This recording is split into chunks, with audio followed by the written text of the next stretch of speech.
সালাতে দোয়া কবুল হয়। সালাতে দোয়া কবুলের তিন জায়গা। একটা হচ্ছে তাকবীরে তাহরিমার পরে আমরা সানা পড়ি না, আমরা তো একটা পড়ি।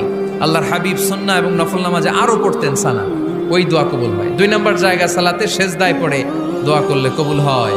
আকরাবু মা ইয়াকুনুল আবদু মির রাব্বিহি ওয়া হুয়া সাজিদ ফাকসিরু ফীহি দুআ। বান্দা যখন সেজদায় লুটিয়ে পড়ে, বান্দা আল্লাহর সবচেয়ে কাছে চলে যায়। তা কিন্তু বিশ্বনবী বলে, সেজদাটা তোমার রবের কুদরতি পায়ের উপরে পড়েছে।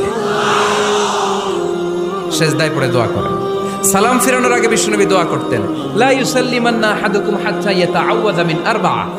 আল্লাহর হাবিব বললেন, চার জিনিস থেকে পানাহ না আছে আমার কোন উম্মত যেন সালাম না ফিরায়। তারা যেন পড়ে, আল্লাহুম্মা ইন্নী আউযু বিকা মিন আযাবিল কবর, আউযু বিকা মিন আযাবি জাহান্নাম, আউযু বিকা মিন ফিতনাতিল মাহইয়া ওয়াল মামাত, আউযু বিকা মিন ফিতনাতিল মাসিহিদ দাজ্জাল।